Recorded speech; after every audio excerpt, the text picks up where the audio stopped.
about, and that is between Foy House and Allen House.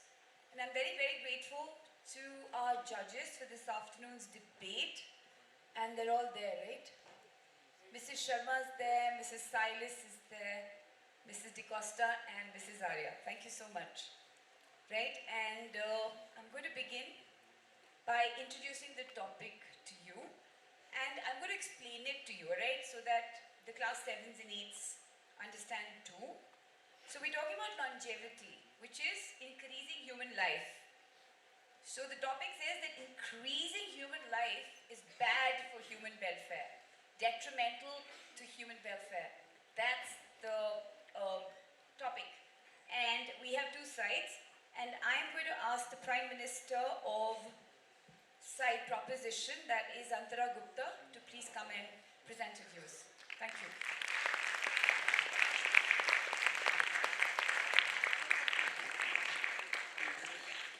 Are longer lives really more satisfied lives?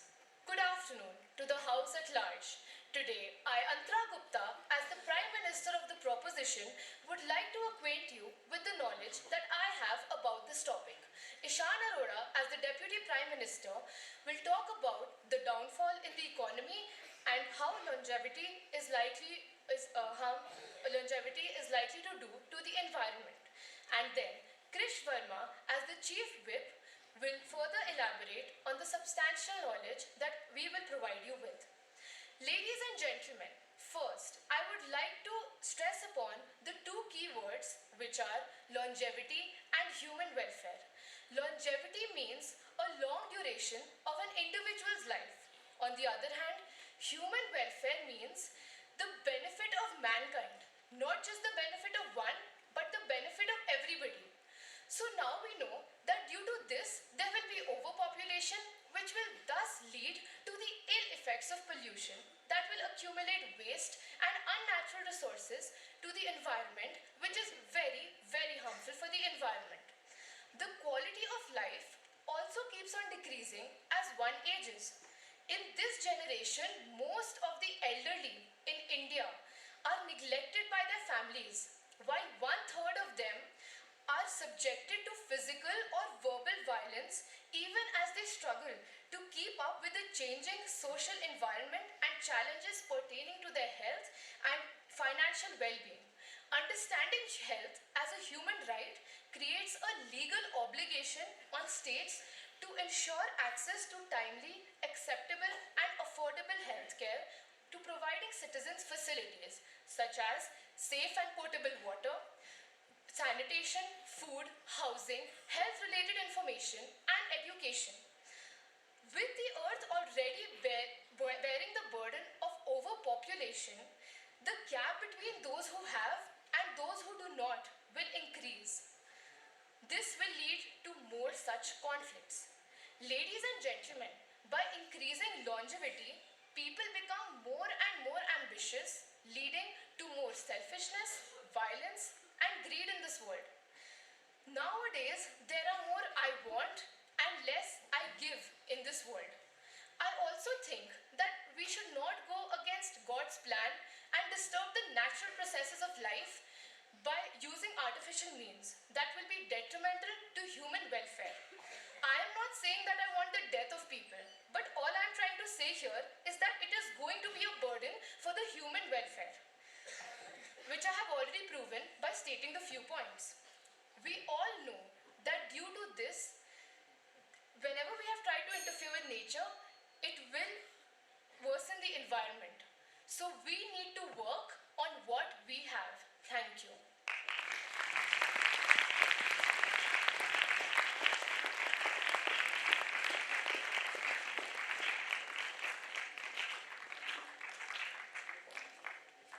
Alright, participants, could you please come up on stage because sir has to go.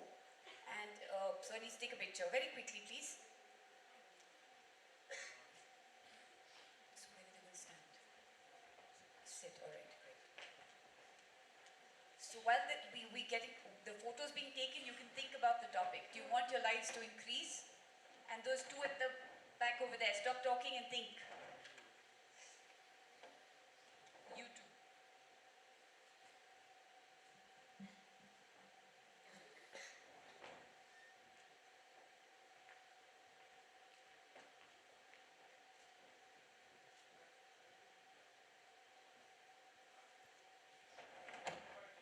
very much, Mr. Roy Chaudhary. All right. So now I'd like to request Divyani Vijayvargya as the leader of the opposition to present her views.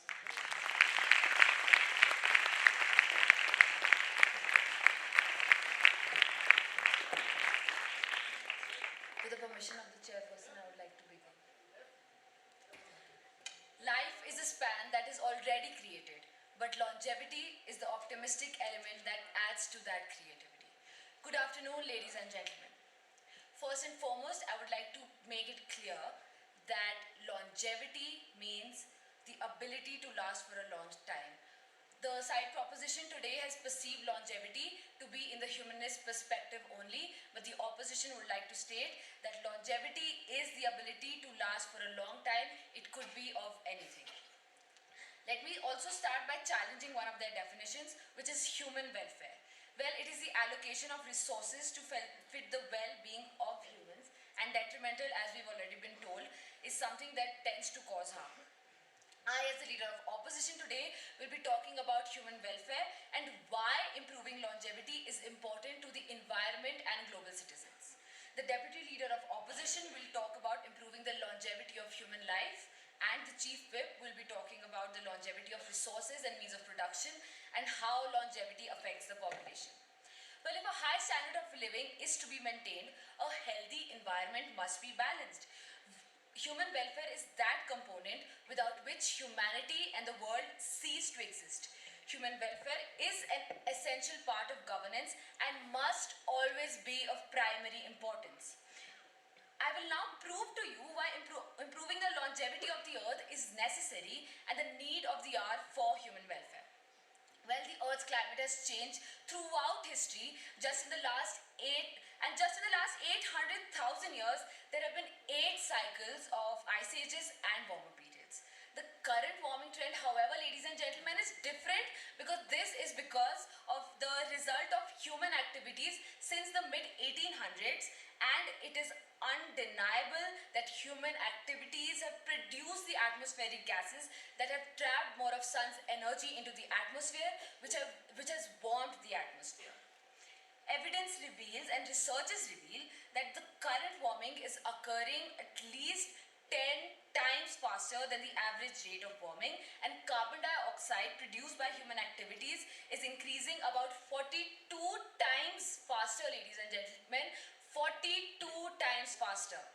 In fact, according to the Intergovernmental Panel on Climate Change, modern humans have never observed such drastic change in global climate, and some of these changes are irreversible over the next hundreds to thousands of years. And if this does not state that longevity of the earth is absolutely necessary and essential for human welfare, I do not know what does.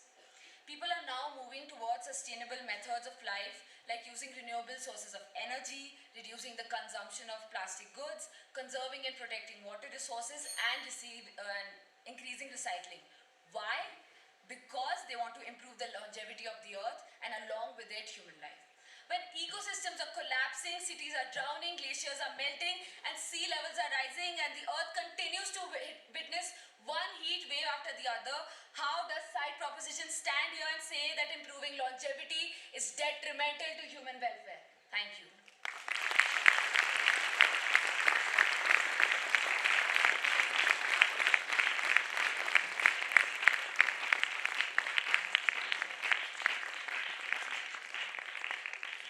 Now, Ishani Arora, as the second speaker or the Deputy Prime Minister of the proposition, will present his views.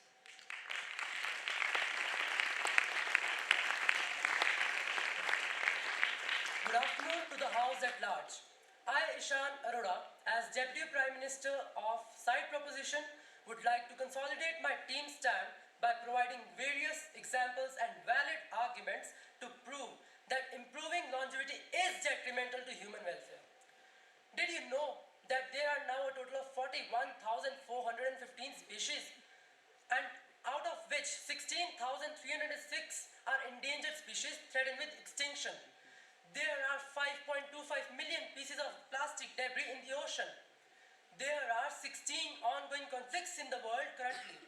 And before I get out of my breath, 828 million people go hungry every day, as reported by United Nations.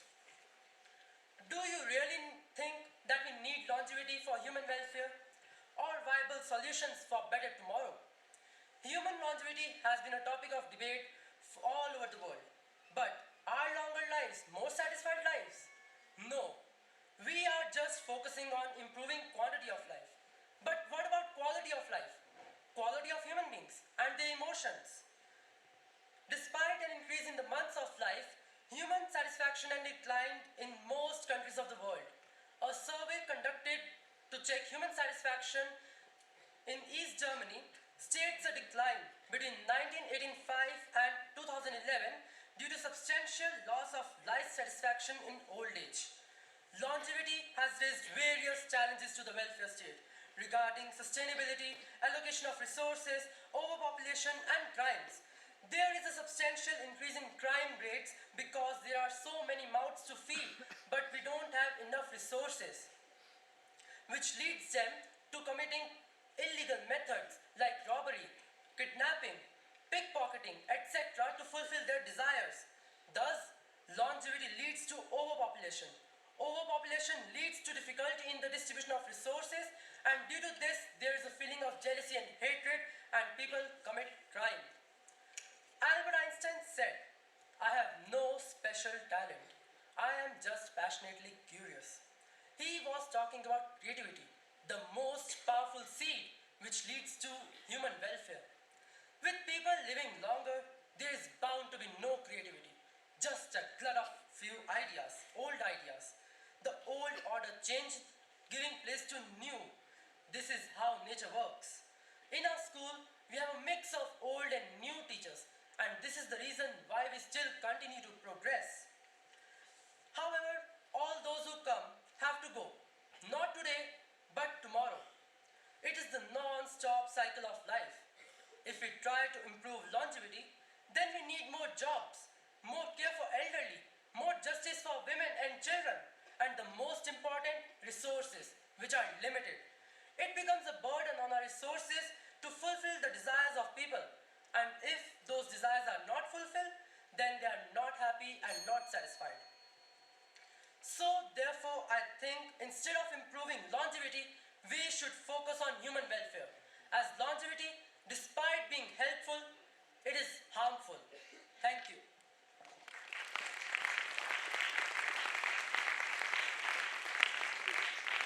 Thank you, Shan. And now, the deputy leader of the opposition, that is Himanshi.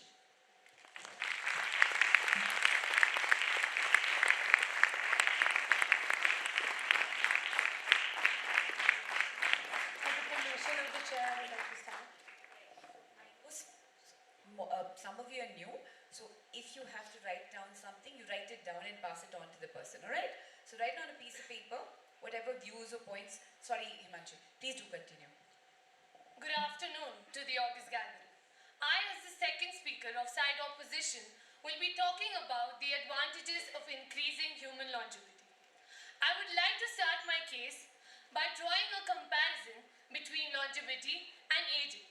Aging can be defined as the progressive, event-dependent decline in the ability to maintain biochemical functions, whereas longevity is the length of the lifespan independent of the biological aging process. As the topic clearly states, longevity and not aging, I would like to lay emphasis on the advantages of longevity. Human life expectancy has increased significantly in the 21st century, and with it, efficiency in human beings. Increasing longevity can enable people to work longer, and working longer has benefits such as keeping people mentally engaged with work that they value by providing more time to build financial security that will support longer lifespans. Moreover, business markets can also benefit from the reality that people live longer. Recognition of the older population as a major market for business is beginning because a great deal of wealth is held by the older population. and the number of elders is increasing relative to other age groups. Consumption by the older population can stimulate the economy. In addition, since old people need to be taken care of, more nursing homes need to be built. This offers more jobs to the unemployed people and reduces unemployment, and social stability is also maintained. The United Nations has also made projections far out into the future. It projects that life expectancies in most developed countries will be between 100 and 106 years and still rising. I repeat, ladies and gentlemen, still rising. The United Nations is an organization which has been established for human welfare. Therefore, one of its objectives being improving longevity proves how consequential it is for the overall welfare. Just 3 centuries ago, life expectancy was less than 16 years. The progress of civilization eliminated many causes of death that killed young people in the past. This dramatically increased the average lifespan. This was because valuable experience led to more efficient experiments and results. What longevity stands for today, ladies and gentlemen, is improving the standard of living, boosting our economy, providing employment opportunities, and working towards human welfare. How is that detrimental to human welfare, I ask? Thank you.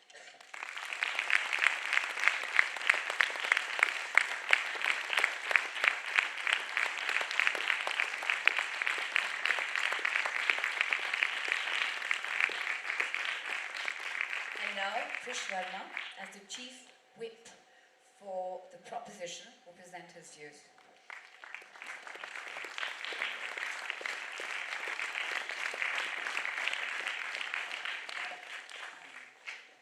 Good afternoon to the House at large. I, Krish Verma, as a Chief Whip, will summarize a few points that my speaker gave on shared in their debate on longevity. Beginning with the human vices of greed, envy, wrath, selfishness, pride, and gluttony. Is artificially increasing human lifespan going to decrease them as well? I am afraid not. Instead of focusing on increasing the number of year, we should focus on bettering the quality of life. The elderly are already neglected and the earth is filled with more problems than we can handle. The fact that people are not living healthier lives than previously has the potential to be a negative for the economy and human welfare. It's a blessing if one is able to spend more time with one's family while still being able to live comfortably and draw from one's saving. On the other hand, not being able to afford necessary health care services or not having adequate retirement income could make longevity a living nightmare. According to scientists, increased lifespan means that people live longer and affect the planet longer. Each year is another year of carbon footprint, ecological footprint, use of natural resources, etc. In developing countries such as India, the increasing life expectancy among the elderly seems to be a curse for many. The disintegrated joint family system and lack of government societal support are double curse. With many children working abroad and having odd working hours, the old people are left to tend for themselves with their disabilities. Many of them find it difficult to tend along with our pothole-ridden roads, even to access basic groceries.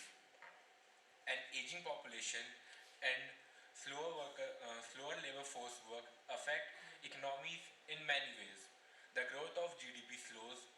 Working age people pay more to the elderly and people pay more to support the elderly and public budget is strained under the burden of the higher total cost of health and retirement program for old people. Already, the World Economic pandemic that spread across countries.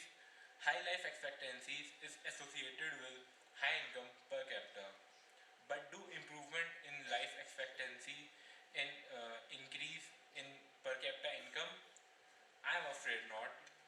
In conclusion, I would like to publicly state that longer lives would mean more surfing on social media networking sites, more loneliness, and more misery, not welfare at all. Whereas a normal, healthy, happy, and meaningful life lived would not only set an example but would also lead to human progress. The choice is yours. Thank you. Thank you very much. Now, I'm not uh, reprimanding these people, but I'm just asking them to sit up. Ishan Pandey, where are you sitting? Where's Ishan? Yeah, sit up straight, and the three people sitting next to you, sit up. All right? You've been a little fidgety, which is distracting. Okay? So sit up straight and listen. You find something interesting. Now, so we switch to the opposition, and I request Sartaj Ahuja as the Chief Whip representing Allen House to present his views.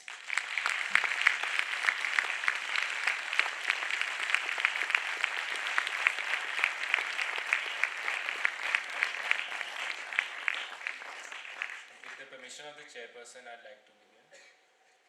Good afternoon to the House at large. I, as the Chief Whip, would first like to sum up the points spoken by both the speakers. The first speaker spoke about human welfare, how it is an essential part of governance and how it should be of primary importance, and how human welfare, improving longevity, is beneficial to the environment and to the global citizens. The second speaker spoke about improving the longevity of human life and how it affects all forms of forces of nature and why it is not detrimental to human welfare. For my first point, I would like to speak about how the per capita income of a country is affected in respect to the longevity of humans. I would like to put forth a country's demographic transition. A demographic transition occurs when a nation's pace of population growth starts to slow down due to declining fertility and rising longevity. In other words, the demographic transition occurs when the decline in fertility is severe enough to offset the rise in population brought on by the longer life expectancy. Higher longevity may increase income per capita by increasing the productivity of available resources, that is, the human capital. In countries that have completed the transition, however, increase in longevity reduces population growth, accelerates human capital formation, and increases income per capita. Now, the opposition might object and say, does longevity not increase high population? The idea is that with the demographic transition, higher longevity leads to lower fertility and lower population growth, and thus contributes to high returns of human capital in the long run. In turn, lower fertility and higher human capital both contribute to the rise of GDP per capita. Therefore, longevity and high life expectancy would only lead to lower population growth and increased productivity of the economy. In terms of society, long life enables individuals to make greater intellectual and cultural contributions. A great number of prominent scientists, academics, and other elites in the past passed away at young ages due to low average lifespan. The opposition today has stated numerous advantages of improving longevity, not only in the humanistic perspective, but also from the longevity of the earth and the economy. To reiterate for you, I would like to repeat that when we improve the longevity of the earth, the longevity of the humans is bound to improve. The fertility rate declines and the population growth starts to slow down, which as a result contributes to the economy.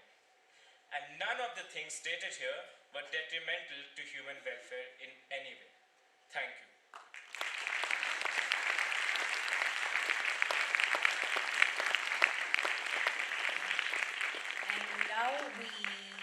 I'd like the first speaker for the opposition to please present a rebuttal.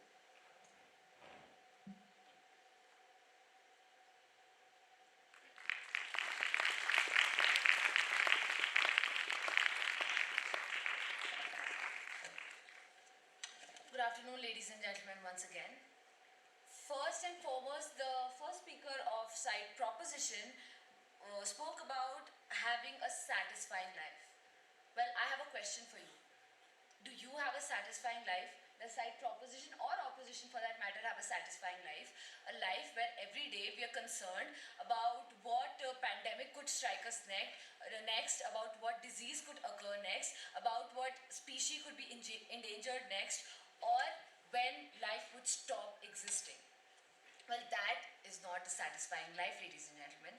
The second speaker went on to speak about the quality of life. What is this quality that the side proposition seems to be talking about? When there is high levels of global warming, every day we hear news about Delhi and Noida and NCR about the air quality being too critical to even breathe. What is this quality of life side proposition? They also spoke about how overpopulation would be a hindrance in some way towards economic development or towards other ways of the earth.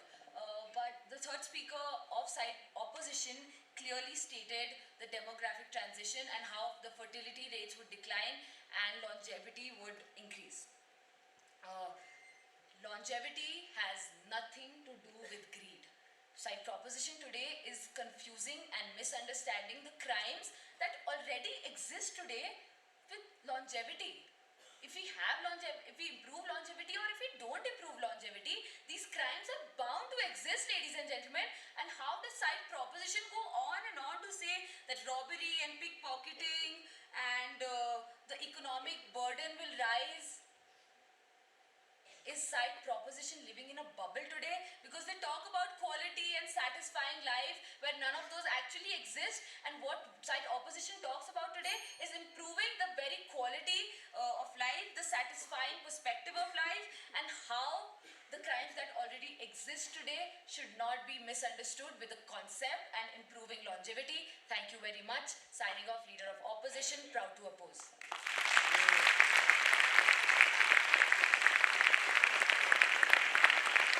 And now I'd like to request Ankara Gupta as the Prime Minister for the proposition to present her rebuttal.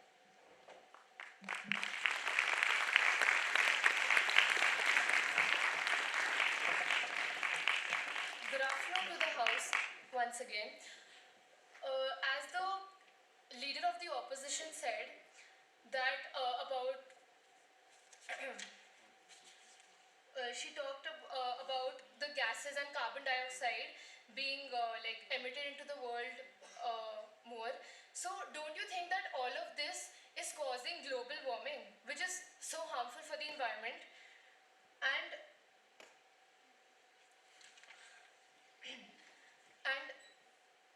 global warming is increasing because of so many valid reasons like melting of ozone layers, and ozone layers is depleting because of the humans only. And as we use air conditioners and refrigeration, the gas released by it depletes the ozone layer, due to which there are so many diseases which are caused to human beings like skin cancer, cataract, etc.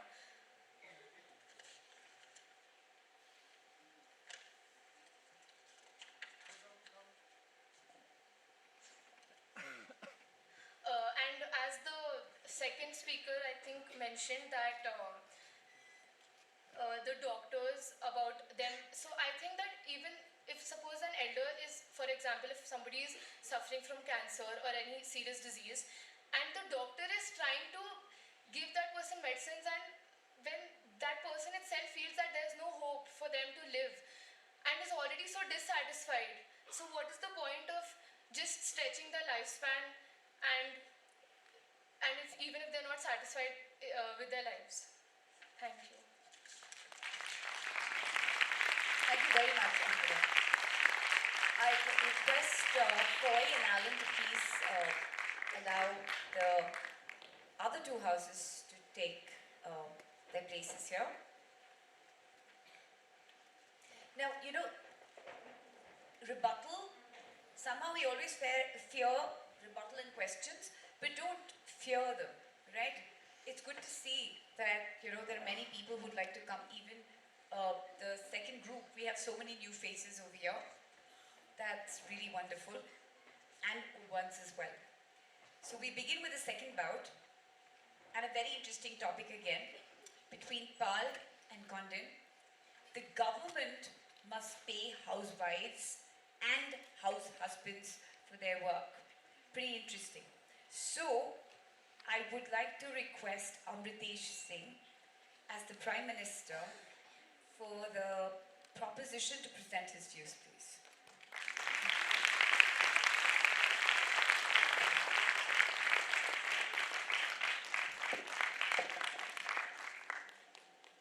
Homemaking is surely in reality the most important work in the world. Good afternoon to the House at large. Firstly, I would like to define the key word in today's topic, that is housewives and house husbands.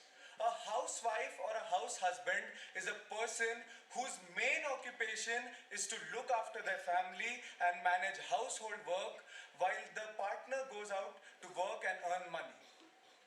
A great British writer, C.S. Lewis, once said, and I quote, "The job of the homemaker is the ultimate career.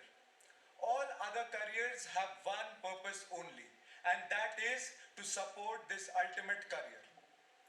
Now, whose responsibility is it to support this ultimate career? From ages, it has been a conception amongst people that the person who earns money must provide financial and, more importantly, moral support to the person who sacrifices his career and stays at home in order to do all the household work. Well, today I'd like to tell you that there are increasing number of cases in society where this condition is not being fulfilled by the person who's earning money. Therefore, it is the responsibility of the government to intervene in such cases and provide assistance to every housewife and house husband by providing them money or paying them for the hard work that they do. Also, in today's society, there is a common misconception that the men and women who earn money, they are considered as being independent, while the people who stay at home, they are considered to be dependent, and hence they are not given the respect that they deserve and are often taken for granted. Therefore, it is the need of the hour that we get rid of this highly degrading and primitive psychology. A question today might arise in the minds of my friends sitting in the opposition and some people sitting here as to how will a person or the government calculate the value of the housework and pay such people. Well, I'd like to tell you that our Indian government has already has a plan. Our Indian courts have already formulated a plan in order to pay them. Firstly, what they did was they looked at a concept known as opportunity cost. What is opportunity cost? Well, it is the calculation of, like, for example, if someone has given up something in order to do something else. In this case, a person's decision to stay at home and do all the household work. They've also looked at the minimum wages of all skilled as well as unskilled workers. They've also kept in mind the educational qualifications of the man or the woman who stays at home. Therefore, I believe that this scheme can be implemented on a practical level. One such way is if we start presenting the people, the homemaker, the work that the homemaker does as a public good, because all of us will agree that it creates good, strong homes as well as forms constructive, strong basis for future members of society. In conclusion, I'd like to say that if the opposition feels that paying housewives and house husbands for the work they do is an economic burden, then I'd like to tell them that the work done by housewives and house husbands accounts for 13% of the global GDP. In India, 49% of women who do all the housework contribute to India's GDP without ever even getting counted.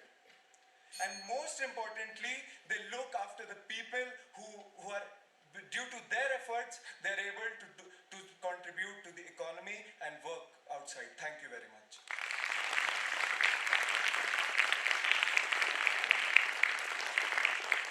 Thank you very much, Amitesh. And now I'd like to request Samya Gupta, as the leader of the opposition, to present views.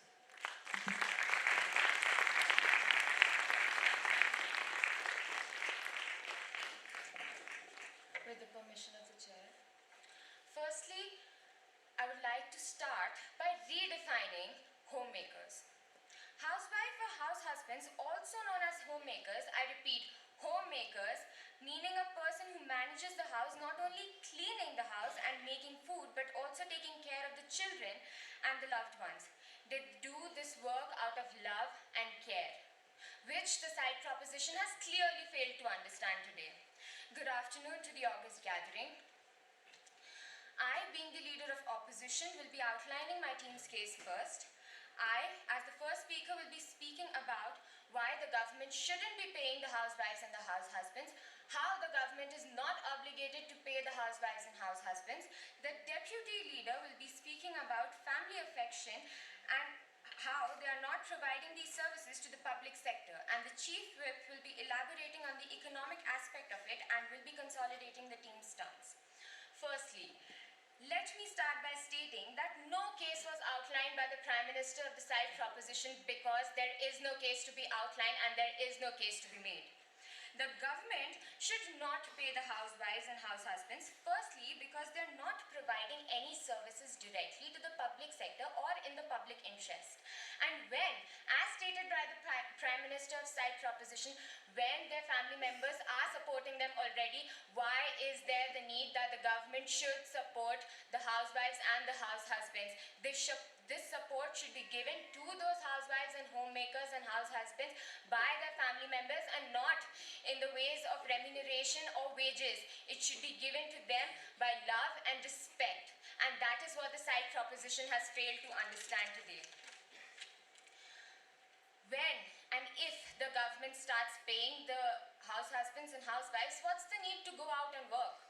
When you're getting paid for something that you do in your daily life. I'm sure many children would also want to be paid for studying, because that's their daily life. Why not pay the children for studying then? Who is the government to decide how much or how and for what they should pay the housewives and house husbands for? When they're doing the normal daily chores, that too out of love and respect. I don't think so. The side proposition should slam their love and care by saying that they should be paid. And let me remind you, ladies and gentlemen, when you say that these people should be paid for the work that they do, you're entitling them to somewhat being called as house help. Paid house help. And I don't think so any member sitting in the audience today would want their family members to be entitled to such a title. According to the proposition's case, the problem of unemployment should be solved, because people will be sitting at homes getting paid for something that they do in their daily life. Problem solved, plenty of employment for everyone. Everyone should go and get a job. It'll become easier.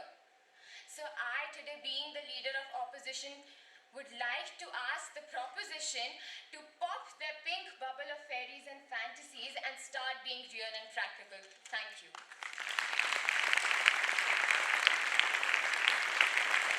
Thank you very much, Samya. Now, as the Deputy Prime Minister for the proposition, Shirali Kanduri, presenting her views.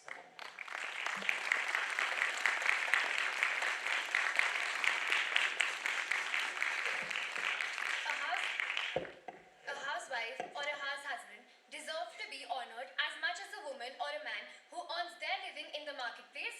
I consider bringing up children a responsible job. In fact, being a good housewife or a house husband is a much tougher job than going to the office and getting paid for it. Good morning to the house at large. The government should pay housewives and house husbands salary. Yes, I do believe so. Such an idea could help support the family unit, increase economic stability and security among families, encourage spending in the economy, and increase freedom for the housekeeper. You travel to office 5 days a week, work for some random person, load yourself with deadlines, documents, meetings, and late night shifts. Get salary credited every You stay at home, work for the husband or the wife, cook for them, decide what they should eat, and take care of their health and happiness, take care of the children, monitor their growth, behavior, and their education, help them with their study and life, manage the expenses of the household and the aesthetics of the house, and people call it being dependent. Children to raise, nurture, teach and protect. That's a 24/7, 365 days job all in itself. Feed them, get them dressed, keep them from arguing, put them down for naps, strapping them into car seats, bedtime stories, bathing. It is endless. Be it a house husband or a housewife. All of this or even more than a job. This stressful. And you say they shouldn't get paid. No one can compensate for the work a housewife or a house husband does. In terms of saving and utilizing money on personal expenses, I think housewives and house husbands should be paid because at the end of the day, they will use it for the well-being and bringing up for their children, home or their partners. And also it will save them time from asking their house husband or housewife if they want anything personal. The basic unit of any individual is growth. How has that been where it has been? That foundation, ladies and gentlemen, is provided by the housewives and house husbands. Now, for example, many of our parents are housewives and house husbands. So, when they start earning money, it will just be good for our household. It will bring economic stability to our house. And at the end of the day, we won't even question that. In conclusion, I would say that the opposition attempts to misguide us today by saying that paying housewives and house husbands will be an economic burden on the government, but the reality is that housewives and house husbands play a very important and vital role in the society. Thank you. Thank you very much, Shirley. Now, before I call Olivia, all right, she's ready. All right, I'd like you all to get up, please. All the sleeping beauties over there, sit up. Look at Arit and all the other girls over there, so alert. They've been listening. But whereas some of the other people, they've just been slouching. So sit up. Yes, thank you very much, Olivia. And Olivia is the deputy leader of the opposition, and she will be presenting her views. With the permission of the chair. Good afternoon. I, Olivia Mary Raj, as the deputy leader of the opposition, will be proving to the House, according to the integral aspects, as to why the government must not pay house husbands and housewives for the work that they do. That is, how they're doing everything that they do out of free will. They're doing what they do out of love and affection for their families. They are not being forced to do it, and so they shouldn't be paid to do it either. Just like keeping yourself clean, or maybe keeping your own belongings clean, or your surroundings clean, because we want to do it, one takes care of their family because they want to do it. If they were to be offering their services to the public, it would be understandable if the government wished to pay them. But why should it pay them for doing something completely willingly, that too for their own families? It's not that they're taking care of the public. If the proposition thinks that the government must pay housewives and house husbands for what they do, then I think the government should pay us as students for what we do. We participate in so many activities, when we complete our homework, when we get good scores on our tests or exams. We are valuable assets to the country, so why not? Let me answer that question. Because that would be just plain stupidity. Why would the government pay us for doing something that we're doing willingly and that too for our own benefit? I understand that house husbands and housewives do a lot of work and that too they work very hard. But I would like to politely point out to the proposition that they work so very hard only for their own families and nobody else. So if there is anybody who must pay them, then it should be their own family members, not the government. So don't get me wrong. I love the idea of appreciating them for what they do. But what I don't like is that the proposition insists that the government must do that. It is not the government's job to appreciate one's hard work and dedication to their own family. Also, if this by any chance ever happened, don't you think that some people might just choose to become unemployed so that they can get freely paid for what they anyways used to do? This will encourage unemployment and the government will have to start paying more and more people. I think the proposition prefers for people to sit at home unemployed doing things that they always did and then get paid for it. While the opposition here today is simply trying to state simple facts that the proposition blissfully denies. Thank you.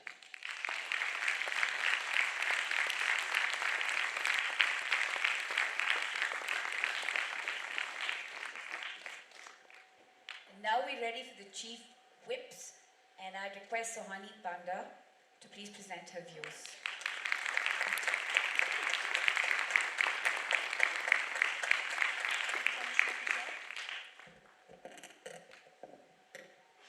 Greetings to the House at large. I'm Sohani Panda, speaking in favor of the topic, which is the government should pay housewives and house husbands for their work. Before I start my speech, let me comment that the opposition leaders have clearly been ignorant of the various facts. Like my Deputy Prime Minister has already elaborated in her speech the daily work of the house husbands and the housewives, there is absolutely no way we can unsee their hard work and effort that they put every day, every common day, every special day, every holiday, literally every day without rest, never off duty. For which, agreeing with my speakers, I do believe that the government should pay them. Talking about housewives, just housewives, house husbands haven't even been regarded by society yet. So just housewives. The government's National Crime Records Bureau, NCRB, reported 22,372 housewives took their own lives in the year 2020. That's an average of 61 suicides every day or one every 25 minutes. Last year, 2021, was no exception. Reports always blame such cases on family problems or marriage-related issues. But what really does drive these thousands of women to take their own lives? Financial independence. If there are family problems, if there are marriage-related issues, then what choice do they have? They can either endure or take as big steps as taking their own lives because they do not have any financial support. Many people in our country are married off when they're 18 or younger. They may not just have left their homes and families, they may have also left their dreams, aspirations, and most importantly, education. Now, what can they do if they do not have financial independence? Domestic violence that takes place behind those closed doors. The husband or the wife with children who may be illiterate but has been completely working well for their spouse, for their children, for their in-laws. When divorces take place, do they not deserve their own financial independence for further survival? The government can ignore all this. When a grief strikes them, when a natural calamity strikes them, what can they do when they do not have the financial independence? The conditions of the house husbands, let me tell you, is no better. Today you try searching about them in Google, it is as if like the society isn't even aware that they exist, that the concept of house husband is altogether lost somewhere in the blue. The government, by paying the housewives, they uplift the women in our country, and by paying the house husbands, they regard their place and also strike off toxic masculinity from the society. Now the opposition has questioned, why must we pay them for doing their own jobs? Why must the government pay them? Let us first understand this basic concept of how a common family runs. One stays back at home, one goes out for their job. The one who stays back at home facilitates the other to go out and work. They provide them with the assurance that they will be taking care of their children and the house, which is why they can go out, work and earn and eventually contribute to the economy of the country. Last but not the least, ladies and gentlemen, I would like to conclude by saying that even if it is a well-established family, to have financial independence is utmost important. Every work is work and every work deserves a reward. If they are not financially independent or have their financial freedom for that matter, then they will never be able to contribute to the society. And yet, they have been working, and yet so many house husbands are looked down upon, and yet so many housewives are not even considered. Thank you.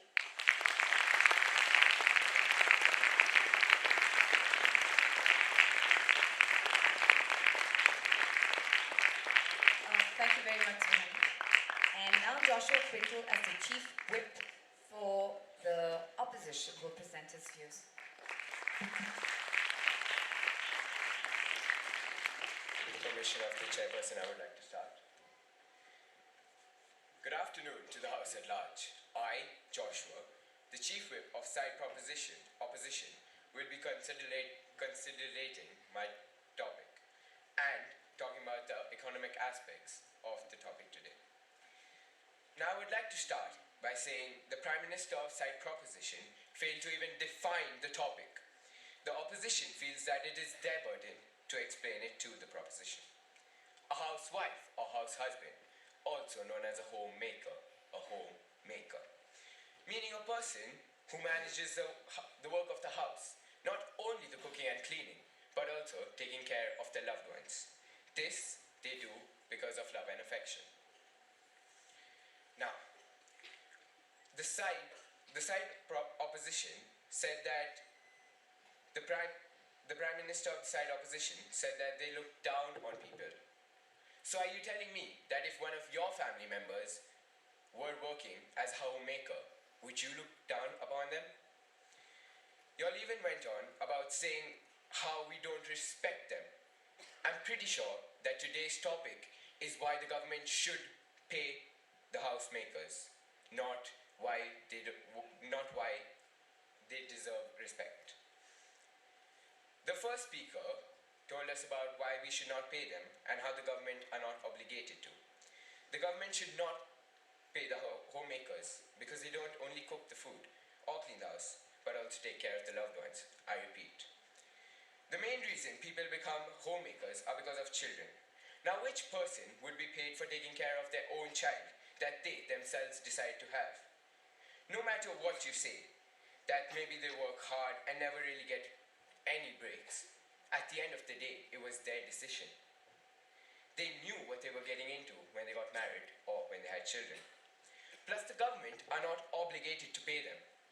Wouldn't the government rather have you hire someone, a professional, to do the work, rather than you doing it yourself by not even increasing the GDP of the country? Our second speaker tells us about family affection. It's not like a family is ungrateful to the household or to the house husbands or housewives. They show their affection and love to them, and neither do housemakers do their job for monetary value. There is a much deeper meaning to it.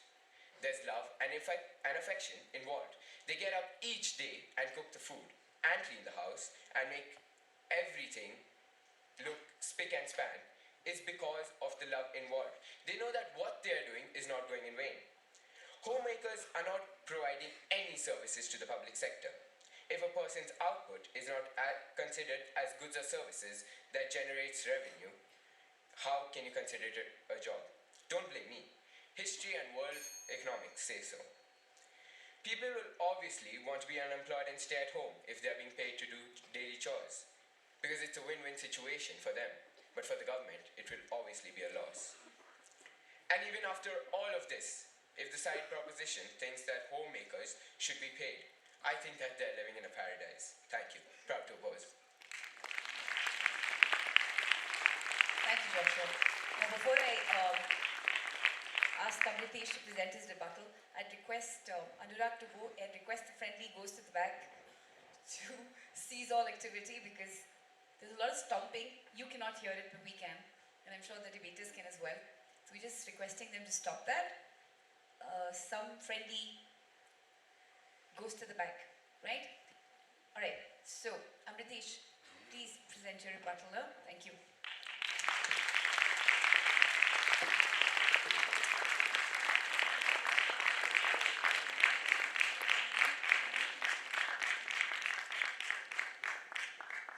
Well, listening to the arguments presented by side opposition today was like listening to the Taliban talking about world peace. Now, don't get all worked up. Don't get me wrong here. I'm not comparing them to the Taliban. But I'm talking about the sincerity. I'm talking about their intentions. The first speaker of side opposition said that there are no cases to cite that housewives and house husbands are discriminated. Well, I'd like to quote the statements of two legal scholars. Legal scholar Gautam Bhatia has argued that unpaid work, housework is forced labor. Arpan Tulsian, a research scholar at the Delhi University and also an advocate, has said that it is important to recognize the value of unpaid domestic housework. She also said that if the government starts paying housewives and house husbands, then everyone would sit at home. Well, the problem here is that there was a reason why I gave 3 points that the formula that the Indian courts had used in order to provide compensation to the people who died while doing housework due to some unfortunate accidents. The reason why I've mentioned this right now is because it is a tight slap on the people who have this perception that people who sit at home and do all the household work are safe. There is no risk involved in it. Then why did the Indian courts all of a sudden start providing compensation, started providing money to the people who died due to some unfortunate accidents? Therefore, I believe that if the courts have started paying these people after their death, why not pay them for their efforts while they are alive? And it is simply, mostly their arguments are based on several what-if situations. Well, I'd like to assure you that no matter what the opposition says, if the government starts paying housewives and house husbands, then the world isn't going to end. The second speaker said that, well, all of the speakers said that they do the work willingly. Then why should they be paid? I'd like to tell them that there are many people who do the work willingly.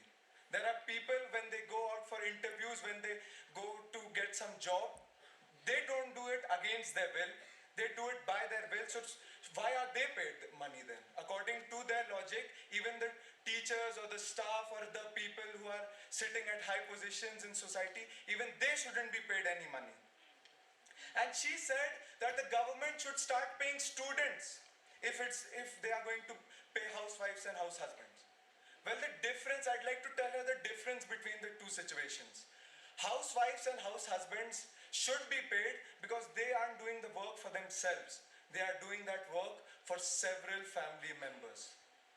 And a student, he's getting good grades, he's getting good marks for himself. If I don't study, if I fail an examination, then what effect is it going to have on anyone else except me?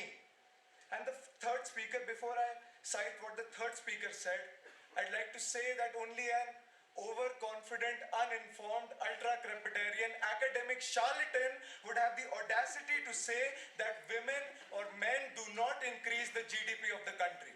Because at the end of my debate, I had already said that 13% of global GDP is increased by the efforts of the people, by the efforts of the homemakers.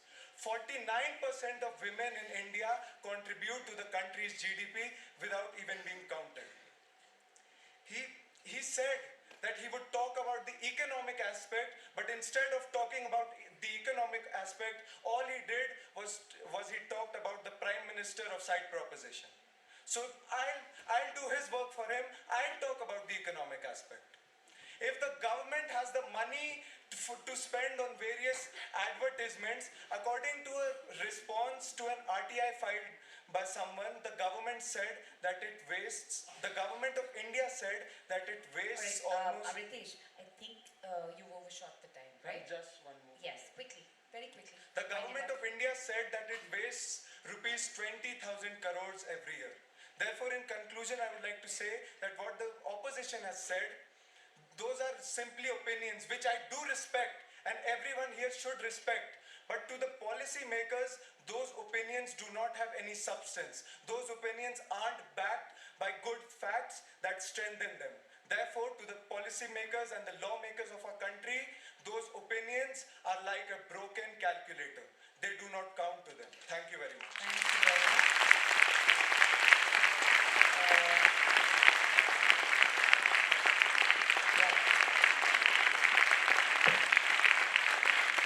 I'm very glad that you said that every opinion needs to be considered. Because for a moment I was a little alarmed when you used the word charlatan. But anyway, that was good. All right, so I switched the order. Usually what happens is that the proposition gets to, put in the last word, but I just thought for just to be fair, right? Because so I'd request Samya to please present her rebuttal.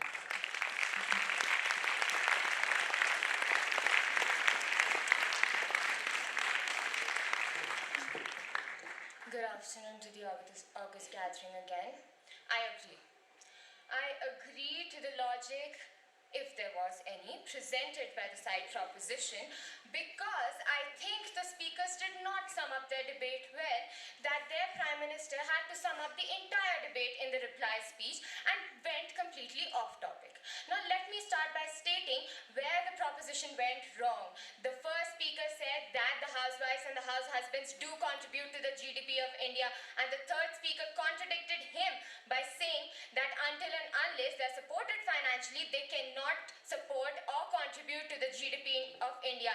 So I would like to ask the side proposition to first decide amongst themselves what to say and what not to say. Now, secondly, talking about financial independence, why should anybody sit at home then?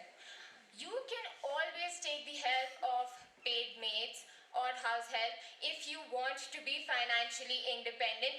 Let me tell the side proposition that people who help their family, support their family, are doing it out of pure love and care. And if the side proposition still fails to understand simple facts and simple logic, I don't know what they will do when they start facing the real world. I think that they'll tell their family members to sit at home, do what they want to and get paid for it, because that is how they're supposed to be independent. I would like to inform the side proposition that the government has started a scheme that all the people who are working are supposed to share some portion of their income with the people, with the homemakers. So I want to ask the side proposition, how can you slam their love and care just on the basis of financial independence? Slamming their love and care is disrespecting them plainly and simply. So let me tell the side proposition today that their first speaker, second speaker and third speaker did not present arguments but mere lines which were unrealistic, unreasonable and illogical. And with this, I would like to say that if the side proposition still fails to understand simple facts and logic, I don't think so the opposition can help them any further. Thank you. Proud to oppose. Thank you very much.